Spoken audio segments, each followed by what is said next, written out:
Question అడిగానండి. ఆ? Question అడిగాను. కాంప్లిమెంట్ చేయలేదు. వచ్చేటప్పుడు మెట్లు ఎన్ని ఉన్నాయో కనిపించలేదు. అంటే ఇది స్పెట్స్ ఏదో స్టైల్ కోసం అంటే ఇక్కడ పాపరాజు ఉంటారు కదా, వీడేంటి స్పెట్స్ పెట్టుకుని వచ్చాడు నైట్ టైం, వీడికి ఫ్యాషన్ సెన్స్ తెలియదు ఏదో అనుకుంటారు. అంటే అప్పుడప్పుడు మనం ఈ నల్ల కళ్ళద్దాలు పెట్టుకున్నప్పుడు కొన్ని పక్కన కనిపించవు. సో నేను పర్సనల్గా ఫీల్ అయింది తెలుసు కదా, చూసినప్పుడు చాలామందికి ఈ సినిమా గొప్పతనం కూడా కనిపించలేదేమోనని ఈ స్పెట్స్ పెట్టుకున్నా. ఇప్పుడు ఈ స్పెట్స్ తీసి చూస్తే this is a gem of a film, అది చెప్పడానికి నేను పెట్టుకొచ్చాను. బా సార్, ఈ ఒక్క కళ్ళద్దాల వెనక ఇంత కథ ఉంది అని తెలిసింది. అదే మామూలుగా లేదు అసలు. ఎందుకంటే కొంచెం అగ్రెసివ్గానే ఉంటుంది.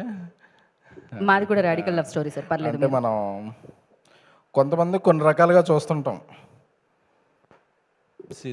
సిద్ధు గారి సినిమా అన్నప్పుడు ఆయన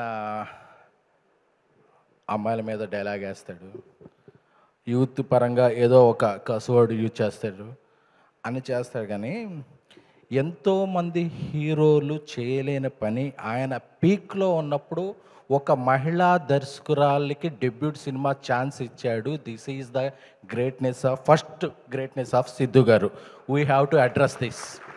ఎందుకంటే సోషల్ మీడియాలో అలాగే కొన్ని మీడియాలో ఆర్టికల్ చూస్తున్నప్పుడు సిద్ధు గారు జాక్కి ఎంత వెనక్కి ఇచ్చారు, అది క్యాష్ ట్రాన్స్ఫరా, బ్యాంకా, బ్లాకా, వైటా, ఎలా ఇచ్చారు, ఎప్పుడు ఇచ్చారు, దీని మీద ఉండే శ్రద్ధ కన్నా కూడా సిద్ధు గారు పీక్లో ఉన్నప్పుడు ఇద్దరు అమ్మాయిలు, ఇద్దరు ఒక మహిళలు, progressive film, up trendy film అని చెప్తున్నారు కదా, అలాంటి ఫిలింకి ఒక మహిళా దర్శకురాలతో ఒక అవకాశం ఇచ్చారు. ఎందుకంటే ఆయన ఎప్పుడు కాంబినేషన్ నమ్మలా, కంటెంట్ నమ్మి వచ్చింది. కొత్త డైరెక్టర్ అయినా ఎవరైనా సరే నేను ఈ సినిమాకి ఏం కాంట్రిబ్యూట్ చేస్తున్నాను అనే దీంట్లో ఉన్నారు. సో ఒక మహిళా దర్శకుడు, ఎందుకంటే మహిళా దర్శకం ఎందుకు మనం నొక్కి ఒక్కనేస్తున్నాం అంటే, ఎక్కడ దేవతలు పూజింపబడతారో, ఎక్కడ మహిళలు పూజింపబడతారో అక్కడ దేవతలు పూజలు అందుకుంటారు అని. ఏ ఇండస్ట్రీలో ఎక్కువ మంది మహిళలు ఉంటారో అప్పుడు ఆ ఇండస్ట్రీ బాగుంటుంది. ఎందుకంటే మనం ఒక పర్సెప్షన్లో చూస్తుంటాం, మన ఒక గీత చూస్తుంటాం, మన ఇంట్లో ఫ్యామిలీలో ఉన్న లేడీ ఎవరైనా ఆవిడ చూసే పర్సెప్షన్ వేరుంటుంది. ఎందుకంటే మనం ఒక స్టైల్లో ఆలోచిస్తుంటాం. అదే మన ఇంట్లో ఉన్న సిస్టర్, మన ఇంట్లో ఉన్న వైఫ్, మన ఇంట్లో ఉన్న అమ్మ, వాళ్ళు ఆలోచించే విధానం ఒకటి ఉంటుంది. సో ఎప్పుడైతే ఒక మహిళా టెక్నీషియన్ల ఇండస్ట్రీలో ఎక్కువ మంది వస్తారో, తెలుగు వాళ్ళు ఎక్కువ మంది వస్తారో ఆ ఇండస్ట్రీ బాగుంటుంది. సో అంటే లోకల్ పీపుల్ ఎప్పుడు ఉంటారు. సో ఆయన ఒక స్టెప్ వేసినందుకు ఫస్ట్ నేను ఉన్న ఆడియన్స్ నందు ఒక్కసారి గట్టిగా క్లాప్స్ కొట్టవలసిందిగా కోరుకుంటున్నాను. ఎందుకంటే మనం అంతా ఒక టాక్సిక్ మెంటాలిటీలో గడిపోయాం. ఏదన్నా సినిమా వస్తుంది, చూద్దాం వీడేం తీసాడు, అసలు మనం లాస్ట్ టైం అది తీసాడు కాబట్టి ఇప్పుడు ఏం చేశాడు అంటే, ఈ రంధ్రాన్వేషణ దీంట్లోకి వెళ్ళిపోయాక ఫస్ట్ హాఫ్ ఎలా ఉంది, సెకండ్ హాఫ్ ఎలా ఉంది, క్లైమాక్స్ ఎలా ఉంది, అరే అది కాదురా మొత్తం ఎలా ఉంది అనేది ఇది తప్ప. ఫస్ట్ 10 నిమిషాలు గురు అంటే రివ్యూలు రాసేసేటప్పుడు కూడా ఫస్ట్ 10 నిమిషాలు అంటే ఒక ఎలివేషన్ ఇవ్వాలంటే ఒక సీన్ పడాలి, ఆ పడ్డప్పుడే నెక్స్ట్ సీన్ ఇదవుద్ది. అంతేగాని మనం ఈ సీన్ ఎలా ఉంది అంటే సీన్ లేదు. సినిమా అనేది సీన్ బై సీన్ కాదు, ఇట్స్ ఒక 70-65 సీన్లు కనిపిస్తే అది మొత్తం అనేది ఒక కంప్లీట్ విందు భోజనం లాంటిదే తప్ప, ఈ మెతుకు ఎలా ఉందంటే ఆ మెతుకులోనే బతుకు కలిసిపోద్ది తప్ప నువ్వు ఎప్పటికీ భోజనాన్ని ఎంజాయ్ చేయలేవు. ఫస్ట్ ఎంజాయ్ యువర్ మీల్ అంటే, ఎందుకంటే నేను అడిగా, ఎప్పుడన్నా అడిగితే మా వాడికి ఫోన్ చేశా, ఎందుకంటే నాకు ఆయన ఎల్బిడబ్ల్యూ సినిమా ఒకసారి ప్రసాద్ ల్యాబ్లో వేసినప్పటి నుంచి ఆయన అంటే నాకు చాలా ఇష్టం. I like you sir. ఎందుకంటే కష్టం తెలిసిన వాళ్ళకే ఆ ఏజ్ వస్తుంది. కాకపోతే ఎందుకంటే నేను కొన్ని మాట్లాడాలనుకుంటున్నాను. ఒక సినిమా అనేది ఒక టీం వర్క్. నేను ఒక బేబీ సినిమా చేస్తున్నప్పుడు మా ఆఫీస్ బాయ్ వచ్చి, సరే ఈ కంటిన్యూటీలో ఇదొక మిస్ అయింది సార్ అన్నాడు. అవునా అన్న. నేను రాజేష్ చెప్తే ఎస్ నిజమే అన్నాడు.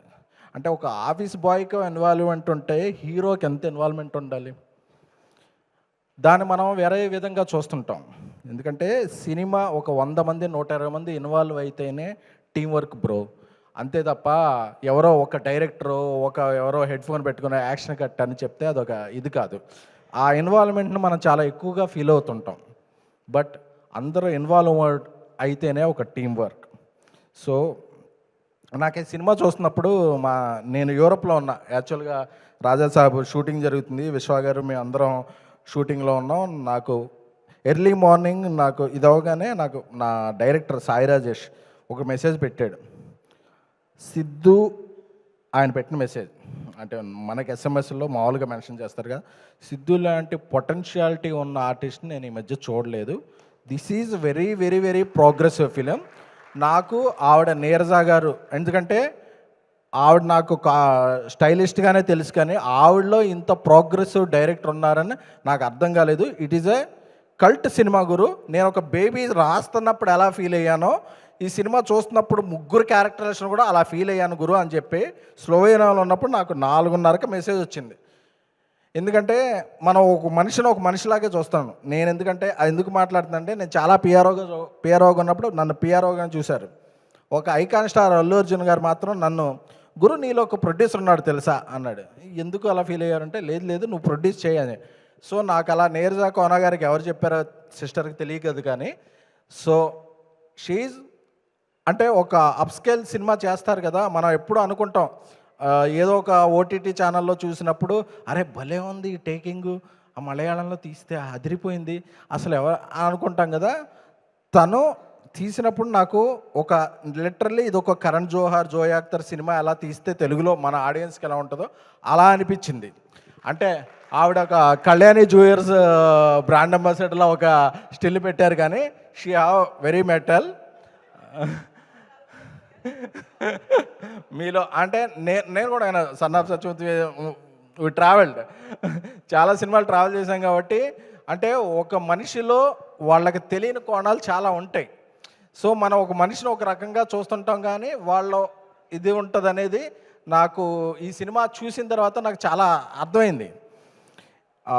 అందుకనే I would like to congratulate Neeraja Kona garu. మీలాంటి ఎన్నో మంచి సినిమాలు తీయాలి. అలాగే తమ్ముడు బ్రదర్ హర్ష, ఎందుకంటే ఒక సినిమా తను నమ్మితే ఒక పిఆర్ఓ లాగా పనిచేస్తాడు, యాక్టర్గా. అన్న అసలు ఆ సినిమా వచ్చింది మేము ఎన్నో సిట్టింగ్లు అదే చెప్పకూడదా, చెప్పచ్చుగా, అదే ఎన్నో సిట్టింగ్లో ఉన్నప్పుడు అన్న అసలు తెలుసు కదా ఉంది అసలు వస్తుంది కదా అని చెప్పి చాలా చాలా చెప్పేవాడు. అలాగే తమన్ మ్యూజిక్ డైరెక్టర్, అంటే నాకు తెలిసి దీపావళికి చాలా సినిమాలు వచ్చి ఉండొచ్చు, ఇన్ని చార్ట్ బస్టర్ సాంగ్స్ ఉన్న సినిమా అయితే మాత్రం తెలుసు కదా.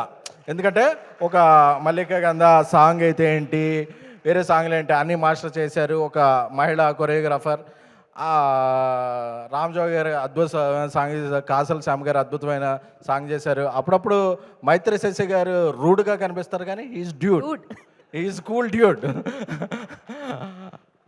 సో అలా ఇక్కడ మన బండ్ల గణేష్ గారు ఉన్నారు. సో ఆయన ఇప్పుడు ఏం మాట్లాడతారో ఎవరికి తగులుద్దో అని చెప్పి టెన్షన్ అవుతుంటుంది. బట్ అన్న ఒక మేధావి యొక్క మౌనం దేశానికి ప్రమాదకరం అని ఠాగూర్ సినిమాలో చిరంజీవి గారు చెప్పారు. సో ఒక మీలాంటి ప్రొడ్యూసర్ ప్రొడక్షన్కి దూరంగా ఉండటం ఇండస్ట్రీకి ప్రమాదకరం.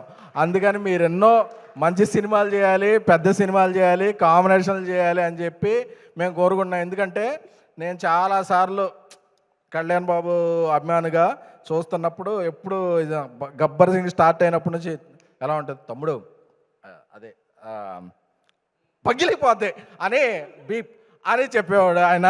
సో అది మేము మా ఏలూరులో అందరు ఫ్యాన్స్ అందరికీ చెప్పి అన్న గణేష్ అని చెప్పాడు ఈ సినిమా వేరే. సో అన్న మీరు మొన్న దివాళీ పార్టీకి ఇచ్చిన ప్లేట్ కాస్ట్ ఎంత, ఇది కాస్ట్ ఎంత అని అక్కడ మేము కాస్ట్ చోట్ల మీరు చూసిన ఆ కాస్టింగ్ ఏదైతే ఉందో అది రిఫ్లెక్ట్ అవ్వాలని చెప్పి కోరుకుంటున్నాం. అలాగే కోన వెంకట్ గారు, అంటే ఆయన సపోర్ట్, ఆయన మంచి మనసు అందరికీ తెలుసు. అలాగే మా సందీప్ రాజ్ ఎప్పుడు వస్తున్నాను అదే మా పీపుల్స్ మీడియా విశ్వప్రసాద్ గారు, ఎందుకంటే అందరూ చాలా ఇదిగా ఈయన ఎన్ని సినిమాలు చేస్తున్నారు, అన్నం పెట్టారు, అన్నం కాదు, ఆయన యూరోప్లో పాస్తా పెట్టారు, నూడిల్స్ పెట్టారు, వాట్ ఎవర్, గార్లిక్ బ్రెడ్ పెట్టారు. అంటే అంటే ఒక యూనిట్ అందరికీ ఒకటే ఇది కాకుండా అన్నీ వాళ్ళు ఎవరి టేస్టులు తెలుసుకుని పెట్టారు. ఎందుకంటే ఇండస్ట్రీలో ఎప్పుడూ కూడా ఒక ఫ్యామిలీలో ఒక తండ్రి బాగుంటే ఫ్యామిలీ బాగుంటుంది, అలాగే ఇండస్ట్రీలో ఒక ప్రొడ్యూసర్ బాగుంటే ఇండస్ట్రీ బాగుంటుంది. అలాగా ఈ సినిమాకి నేను ఎంత పెట్టానో, ఎంత వచ్చింది, దీన్ని ఎలా అమ్ముకున్నాను, క్యాలిక్యులేషన్లు ఎప్పుడూ ఆయన చూసుకోవాలి. ఆయనకి సినిమా అంటే అమ్మకం కాదు, నమ్మకం. సో అలాంటి నమ్మకం ఉన్న ప్రొడ్యూసర్ ఎవరంటే విశ్వప్రసాద్ గారు. ఆయన విజన్ వేరు. ఎందుకంటే ఎప్పుడు కూడా ఈ సినిమాకి ఇంత పెట్టేసుకుంటే ఇంత వచ్చేద్ది, మనం ఇలా తీసుకుందాం అన్నది కాదు. నాకేం వచ్చినా ఏమొచ్చా, I have to make quality films అని చేస్తున్నారు. కాబట్టే రేపు మధ్యాహ్నం తర్వాత రాజాసాబ్ పోస్టర్ వస్తుంది, బర్త్డే స్పెషల్ పోస్టర్. ఆ పోస్టర్ రాగానే జనవరి 9న ఆ సినిమా సాధించే సంచలనాలు ఏంటో అందరికీ ఒక గ్లిమ్స్ వచ్చేస్తుంది అనమాట. సో అలాంటి విశ్వప్రసాద్ గారు బాగుండాలి, పీపుల్స్ మీడియా ఫ్యాక్టరీ బాగుండాలి అని కోరుకుంటున్నాను. అలాగే ఈ సినిమాకి ఇక్కడ చూస్తుంటే బాగుంది, విఎస్ అని వంశీ శేఖర్ అని ఒక ఎంబ్లం వేశారు. ఒక పిఆర్గా ఇది స్టార్ట్ చేశారు కాబట్టి ఆ ఎంబ్లం చూస్తే వంశీకి, శేఖర్కి, తేజుకి ఐఎమ్ వెరీ వెరీ హ్యాపీ. ఎందుకంటే you made A mark, you made A brand. So let's continue that.